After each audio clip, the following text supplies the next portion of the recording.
আলহামদুলিল্লাহ, মহান আল্লাহ রাব্বুল আলামিনের দরবারে অসংখ্য অগণিত শুকরিয়া জ্ঞাপন করছি, যিনি আমাদেরকে পবিত্র জুমার দিনে আল্লাহর মসজিদে এসে একত্রিত হয়ে বসার তৌফিক দিয়েছেন। সে মহান নবী মহান রাব্বুল আলামিনের দরবারে শুকরিয়া তান সকলে জোরে সোরে একবার পড়ি আলহামদুলিল্লাহ। আলহামদুলিল্লাহ। আমরা হালাল এবং হারাম এই দুইটা বিষয়ের উপরে সংক্ষিপ্ত একটু আলোচনা করব, যেহেতু সময় আজকে একেবারেই কম। মহান আল্লাহ রাব্বুল আলামিন ইরশাদ করেন, ওয়ালা তাকুলু আমওয়ালাকুম বাইনাকুম বিল বাতিল ওয়া তুদলু বিহা ইলাল হুক্কাম।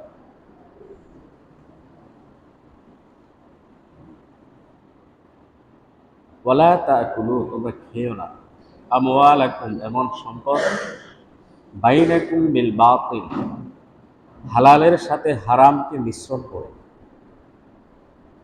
এমন সম্পদ তোমরা খেও না, হালালের সাথে হারামকে মিশ্রণ করে এরকম কোন সম্পদ খেও না খাওয়ার উদ্দেশ্যে। ওয়াতুদলু বিহা ইলাল হুক্কাম, কোন বিচারকের কাছেও যেও না। হারাম খেও না শুধু এটা বলেই শেষ করে নাই, হারাম খাওয়ার জন্য মিশা মিশা বিচারকের কাছে যেও না। লিতাকুলু ফারিকাম মিন আমওয়ালিন নাস বিল ইসমি ওয়া আনতুম তা'লামুন, যে তোমরা মানুষের সম্পদের একাংশ অবৈধ পন্থায় ভোগ করবে, অথচ তোমরা জানো যে পন্থাটি সম্পূর্ণ অবৈধ। অর্থাৎ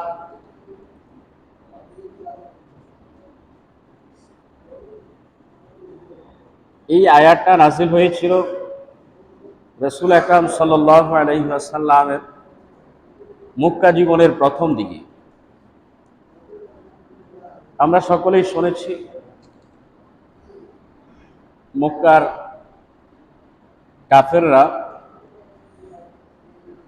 আল্লাহর হাবিব সাল্লাল্লাহু আলাইহি ওয়াসাল্লাম এবং ওনার পরিবার তাদেরকে শিয়াবে আবু তালেবে অবরুদ্ধ করে রেখেছিল প্রায় 3 বছর। তাদের সম্পদ, তাদের পশুপাল সবকিছু লুণ্ঠন করে কাফেররা তাদের আয়ত্তে নিয়ে গিয়েছিল। রাসূল আকরাম সাল্লাল্লাহু আলাইহি ওয়াসাল্লাম যখন নবুয়ত প্রাপ্ত হলেন, দাওয়াতের কাজ শুরু করলেন, এক পর্যায়ে কিছু সম্ভ্রান্ত পরিবারের কয়েকজন মানুষ ইসলামের ছায়াতলে দাওয়াত গ্রহণ করলেন। তখন কাফেরদের মাথা পুরাপুরিভাবে রাসূল সাল্লাল্লাহু আলাইহি ওয়াসাল্লামের বিরুদ্ধে চলে গেল, আর তারা ষড়যন্ত্র করতে শুরু করলো। এমনকি তারা বনি হাশিম গোত্র, যারা কাবার তত্ত্বাবধায়ক ছিলেন, রাসূল আকরাম সাল্লাল্লাহু আলাইহি সাল্লাম যখন নবুয়ত প্রাপ্ত হয়েছেন, তখনও রাসূল সাল্লাল্লাহু আলাইহি সাল্লামের চাচা আবু তালেব কাবার তত্ত্বাবধায়ক ছিলেন। ওই অবস্থায়ও কাফেররা তাদেরকে এক ঘরে করে ফেলেছে। হয় মুহাম্মদকে আমাদের হাতে তুলে দাও, না হয় এখানে বন্দী থাকো, বাইরে যেতে পারবে না, কোনো বাণিজ্য, কোনো কাফেলা কোথাও যেতেও পারবে না, কোনো কিছু করতে পারবে না, তোমাদের যা আছে সব এখন আমাদের দখল। এটা কি বৈধ ছিল না অবৈধ? কথা আপনারা বুঝেন নাই মনে হয়। যে রাসূল সাল্লাল্লাহু আলাইহি সাল্লাম সহ তার পরিবার যারা তার পক্ষে ছিল, ওই সমস্ত লোকগুলিকে একটা নির্দিষ্ট জায়গায় বন্দী করে দিয়ে তাদের বকরি পাল, তাদের সম্পদ সব কিছু কাফেররা নিয়ে গিয়েছিল। এটা কি তাদের জন্য হালাল ছিল না হারাম?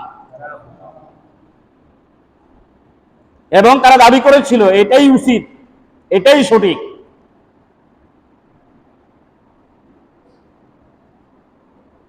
হয় মুহাম্মদকে আমাদের হাতে দিয়ে দাও, না হয় সকলে মিলে উপবাস, বন্দী থেকে এখানে উপবাস মৃত্যুবরণ করো। রাসূল আকরাম সাল্লাল্লাহু আলাইহি সাল্লাম যে দাওয়াত দিয়েছিলেন, সেটা ছিল আল্লাহর পক্ষ থেকে। আর রাসূল আকরাম সাল্লাল্লাহু আলাইহি সাল্লাম পৃথিবীতে যখন আগমন করেছেন তখনই পৃথিবীর অসংখ্য মানুষ জানতো এটাই শেষ নবী। সুবহানাল্লাহ। কিভাবে জানতো? তাওরাত, জবুর, ইনজিল সব কিতাবে আল্লাহর হাবিব সাল্লাল্লাহু আলাইহি সাল্লামের শারীরিক গঠনের বিভিন্ন বর্ণনা একদম হুবহু ছিল। সুবহানাল্লাহ। যার কারণে ওই সমস্ত কিতাবের পণ্ডিত যারা ছিল তারা রাসূল আকরাম সাল্লাল্লাহু আলাইহি সাল্লামকে দেখার সাথে সাথেই চিনতে পেরেছেন ইনি আখির জামানার নবী। সুবহানাল্লাহ বলবেন। ইনি আখির জামানার নবী। আর তার বনি হাশিম গোত্র, বনি মুত্তালিব, তার দাদা আব্দুল মুত্তালিব তিনিও যখন বহাইরা নামক পাদ্রীর সাথে কথা বলেছিলেন তখন তিনিও নিশ্চিত হয়েছেন যে ওনার এতিম নাতি মুহাম্মদ সাল্লাল্লাহু আলাইহি সাল্লাম এই ছেলেটাই এক সময় আখিরি জামানার নবীর নবুয়ত লাভ করবে। সুবহানাল্লাহ। তখন থেকে তার প্রতি যত্ন, দায়িত্বশীলতা আরো বেড়ে যায়। এই অবস্থায় কাফেররা যখন এরকম লুণ্ঠন শুরু করলো তখনই কিন্তু এই আয়াতটা নাজিল হলো যে তোমরা মিছামিছি দরবার সাজাইও না, মিছামিছি দরবার সাজাইও না, আদালত সাজাইও না, যে অন্যের সম্পদ ভোগ করার জন্য অন্যায়ভাবে জেনে শুনে এরকম কোন তামাশার আদালত বসিও না যেন অন্যের সম্পদ জোর করে লুণ্ঠন করে অবৈধ পন্থায় তুমি ভোগ করতে পারো। হালালের সাথে যদি হারাম মিশ্রিত হয় তখন ওটা আর হালাল থাকে না, পুরাটাই হালাল, তখন পুরাটাই কি হয়ে যায়? হারাম হয়ে যায়। এই জন্য আল্লাহ তাআলা ইরশাদ করেছেন তোমরা হালালের সাথে হারামকে মিশ্রণ করে ভক্ষণ করো না। আজকে আমরা যারা পৃথিবীতে আছি আখিরি জামানার নবীর সময়ে যে পরিস্থিতি ছিল আজকে আমাদের পরিস্থিতি একই রকম, কোনো বেশ কম নাই। আপনি ইসলামে কথা বলেন, আপনি কখনো খারাপ কাজ করেন নাই। যেভাবে মক্কার কাফেররা এক বাক্যে সাক্ষী দিত যে মুহাম্মদ সত্যি একটা ভালো বালক, সত্যি একটা ভালো মানুষ, কারণ আমরা সবাই তাকে আলামিন বলি, সে বিশ্বাসী, সে কখনো মিথ্যা কথা বলে না, সে জীবনে একটা মিথ্যা কথাও বলে নাই। কিন্তু আমরা বিশ্বাস করি সে ভালো, আমরা মানি সে মিথ্যা কথা বলে না, কিন্তু তার নবুয়ত বিশ্বাস করবো না, তার উপরে ঈমান আনবো না। এক কথায় তারা বলতেন। বর্তমান প্রেক্ষাপটে আজকে আমাদের সমাজেও এরকম কিছু মুনাফিক চরিত্রের লোক আছে না নাই? আছে। এই মুনাফিক চরিত্রের লোকগুলি আজও আছে, যারা দ্বীনের দাওয়াত দেয়, দায়ের কাজ করে, যারা ইসলামের পক্ষে কথা বলে, ইসলামের দাওয়াত মানুষকে দেয়, মানুষদেরকে ভালোর দিকে আহ্বান করে, নিজে কখনো খারাপ কাজ করে না, অন্যদেরকেও খারাপ কাজ করতে দেয় না। এই জাতীয় লোকগুলি আজকে আমাদের সমাজে সবচাইতে বেশি অত্যাচারী। তার কারণ একটাই, যারা রাসূল সাল্লাল্লাহু আলাইহি সাল্লামকে ছাড়ে নাই তারা আপনাকে আমাকেও ছেড়ে দিবে না, এটাই বাস্তবতা। এই জন্য আল্লাহ তাআলা যে আয়াত নাজিল করে আমাদেরকে সতর্ক করলেন, এই আয়াতের প্রেক্ষাপটেই আমি আপনাদের সামনে দুই একটি কথা বলবো। হযরত জাবির রাদিয়াল্লাহু তাআলা আনহু থেকে একটা হাদিস এসেছে, এই আয়াতের প্রেক্ষাপটে লা ইয়াদখুলুল জান্নাতা লাহমুন নাবাতা মিনাস সুহতি ওয়া কুল্লু লাহমিন নাবাতা মিনাস সুহতি কানাতিন নারু আওলা বি। হযরত জাবির রাদিয়াল্লাহু তাআলা আনহু বলেন যে আল্লাহর হাবিব সাল্লাল্লাহু আলাইহি ওয়াসাল্লাম ইরশাদ করেছেন লা ইয়াদখুলুল জান্নাহ, জান্নাতে প্রবেশ করবে না, জান্নাতে যাবে না, লাহমুন নাবাতা মিনাস সুহতি, যে শরীর, যে দেহ অবৈধ হারাম উপার্জনের খাদ্য খেয়ে গঠিত হয়েছে, যে শরীর, যে দেহ হারাম খাদ্য খেয়ে তৈরি হয়েছে, ওই শরীর, ওই রক্ত, ওই মাংস নিয়ে ওই দেহটা কখনোই জান্নাতে প্রবেশ। তাহলে আমরা যারা আজকে হারামও খাই, স্বপ্নও দেখি জান্নাতে যাব, মায়ের সম্পদ, বোনের সম্পদ, আত্মীয়ের হক আমরা যারা আজকে জবরদখল করে ভোগ করতেছি, বোনেরা হকের জন্য আসলে সোজা বলে ফেলে ছোটবেলা থেকে তোমাকে লালন পালন করে বিয়ে পর্যন্ত দিয়েছি, সব টাকা আমার, আবার এখন তোমাকে সম্পদের ভাগ দেব। আরে ভাই, এটা তো আপনি দিচ্ছেন না, এই দায়িত্ব আপনার নয়, এটা আল্লাহর সিদ্ধান্ত। সিদ্ধান্তটা কার? বন্টনটা কে করছে? কথা বলেন না কেন? ওয়ারিসের বন্টন কে করছে? দুনিয়ার কোনো মানুষ নাকি আল্লাহ? তাহলে আল্লাহর বন্টনে হাত দেওয়ার অধিকার আপনাকে কে দিছে? আপনি তাকে এখানে কোনো অনুরোধ করার কোনো সুযোগ নাই, একটা কথা বলার কোনো সুযোগ নাই। যদি বলেন তাহলে আপনি কোরআনের উপর হাত দিলেন, আপনি আল্লাহর আইনের বিরোধিতা করলেন, আল্লাহর আইনের বিপক্ষে কথা বললেন। এখানে আপনি কোন রকম উদাহরণ টানার, কোন রকম উপমা টানার কোনো সুযোগ নাই। আমি তোমার জন্য এই করেছি সে করেছি, কোনো কথা বলার সুযোগ নেই। তার প্রাপ্য তাকে বুঝিয়ে দাও, এটাই কোরআন নির্দেশ, এটাই কোরআনের আদেশ, এটাই কোরআনের নির্দেশ, এটাই আমার আল্লাহর নির্দেশ, এটা আমাকে মানতে হবে। কথাই বুঝাইতে পারলাম? এখন যদি বলেন আব্বা মারা গেছে ছোটবেলায়, আব্বার সামান্য রেখে দেওয়া সম্পদ আমরা তোমাকে লালন পালন করে লেখাপড়া শিখে আজকে এত টাকা খরচ করে তোমাকে বিয়ে দিলাম, আবার তুমি সম্পদের জন্য চলে আসছো, তোমার চোখে একটুও শরম নাই? এভাবেই বলে। কি কথা বলেন ঠিক কিনা? কথা বলে না, বলে না কি বলে না? বলার কোনো সুযোগ নাই আপনার আমার। আমরা যারা এখানে আসি, মাইকের আওয়াজ যতটুকু যাচ্ছে, কসম করে বলছি যে আল্লাহর হাতে আমার প্রাণ, যে আল্লাহ চাইলেই আমাকে এখনই নিয়ে যেতে পারেন। এটাই কোরআনের সিদ্ধান্ত, এটাই আল্লাহর সিদ্ধান্ত। আর এই সিদ্ধান্ত নিয়ে যদি আপনি কোন রকমের কোনো প্রশ্ন তোলেন, তাহলে ঈমান ভঙ্গের যে 10টা কারণ আমি আপনাদেরকে বিস্তারিত আলোচনা করে শুনিয়েছিলাম, যে ইসলামের কোনো বিষয়কে, রাসূল সাল্লাল্লাহু আলাইহি সাল্লামের কোনো বিষয়কে ঠাট্টা মশকারি করা, বিদ্রুপ করা, আপনি এখানে কোন রকম ওজর উত্থাপন করার মানে হলো আপনি এটাকে মানতে পারেন নাই। আপনি এখানে ওজর উত্থাপন করছেন, আপনি এখানে ঠাট্টা বিদ্রুপ করছেন ইসলামের বিষয় নিয়ে।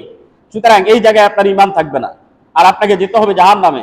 এই দুনিয়ার সামান্য তুচ্ছ সম্পদের জন্য আমরা জাহান্নাম কিনতে পারবো না। কি কথা বলেন ঠিক কিনা? তাহলে এমন শরীর আমরা গঠন করব না, হারাম খেয়ে, হারাম উপার্জন দিয়ে, সুদ দিয়ে, ঘুষ দিয়ে ভালো ভালো খাবো, শরীর মোটা হবে, দেখতে শুনতে একদম পছন্দের একটা মানুষ হবে, সন্তানদেরকেও হারাম খাওয়ায় লালন পালন করে বড় করব। আমি যেরকম জাহান্নামে যাব, আমার সন্তানগুলিও জাহান্নামে যাবে। দুনিয়াতে আমাদের কারো সন্তান যদি আমাদের চোখের সামনে আগুনে নিক্ষিপ্ত হয়, বিশ্বাস করে একটু বুকে হাত দিয়ে বলেন তো, আপনি চেয়ে থাকতে পারবেন? এরকম কেউ আছে? কারো সন্তান চোখের সামনে যদি আগুনে পড়ে, নিজের জীবনের ঝুঁকি নিয়ে হলেও সন্তানকে বাঁচাই। কি কথা বলেন ঠিক কিনা? এটাই তো বাস্তব, নাও বাস্তব। তাহলে আপনার চোখে দেখার পরে আপনি যেরকম সহ্য করতে পারবেন না, আপনি কল্পনা করেন জাহান্নামের আগুন আপনার সামনে দাউ দাউ করে জ্বলছে, আর এই আগুনের মধ্যেই আপনাকে, আপনার সন্তানকে আপনি নিক্ষেপ করে দিচ্ছেন, ঘুষ খাওয়াইয়া, সুদ খাওয়াইয়া, হারাম খাওয়াইয়া, অন্যের সম্পদ জোর করে দখল করে, চুরি করে, ডাকাতি করে ওই সম্পদ আপনার সন্তানকে খাওয়াইয়া আপনি নিজেই আপনার সন্তানটাকে জাহান্নামের আগুন নিক্ষেপ করছেন। প্রিয় ভাইরা আমার, না খাইলে মানুষ মরে না, কম খাইলে মানুষ মরে না, বরং এখন প্রমাণিত বেশি খাইলে মানুষ মরে। কি কথা বলেন ঠিক কিনা? কম খাইলেও মরে না, না খাইলেও মরে না, তবে বেশি খাইলে মানুষ মরে, এটা বর্তমানে প্রমাণিত। কম খান, একবেলা কম খান, হারাম খাইবেন না, আল্লাহর বস্তে অনুরোধ। হারাম খাইবেন, ঠিকানা জাহান্নাম নির্দিষ্ট করে নেবেন। কারণ আল্লাহ রাসূল সাল্লাল্লাহু আলাইহি ওয়াসাল্লাম স্পষ্ট করে বলেছেন, লাহমুন নাবাতা মিনাস সুকতি ওয়া কুল্লু লাহমিন নাবাতা মিনান নারি আউলা। যাদের দেহের শরীরগুলি, রক্ত মাংসগুলি হারাম খাদ্য দ্বারা, হারাম দ্বারা উপার্জিত অর্থ দ্বারা গঠিত হয়েছে, ওই শরীরগুলি কখনোই জান্নাতে যাবে না। লা ইয়াদখুলুল জান্নাহ, জান্নাতে প্রবেশ করবে না। এটা জাহান্নামের উপযুক্ত, এটা জাহান্নামেই চলে যাবে। আল্লাহ রাব্বুল আলামিন আমাদের সকলকে জাহান্নামের উপযুক্ত হওয়া থেকে হেফাজত করুক, সকলে বলি আমিন। আমরা যেন জাহান্নাম থেকে বাঁচতে পারি, আল্লাহ আমাদেরকে সেই তৌফিক দান করুক, সকলে বলি আমিন। এরপরে এক ব্যক্তি, এটা বলে শেষ করে দিচ্ছি যেহেতু সময় আজকে কম, আলোচনার বিষয় অনেক অনেক লম্বা লম্বা হাদিস আছে এখানে। এক ব্যক্তি মরুভূমির মধ্যে দুলি দূষরিত, আলো ডালো চুল নেই, দবদবে সাদা পোশাক পরে আল্লাহর দিকে হাত করে চিৎকার করে করে কান্নাকাটি করছে আর বলছে, মাবুদ আমাকে ক্ষমা করো। আল্লাহর হাবিব সাল্লাল্লাহু আলাইহি সাল্লাম বলেন,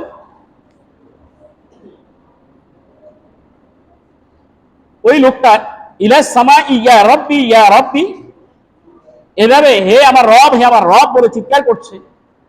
আর আল্লাহর হাবিব সাল্লাল্লাহু আলাইহি সাল্লাম বলেন, মাতা'মুহু হারাম ওয়া মাশরাবুহু হারাম ওয়া মালবাসুহু হারাম ওয়া গুযিয়া বিল হারাম ফাআন্না ইস্তাজাবু লিযালিক।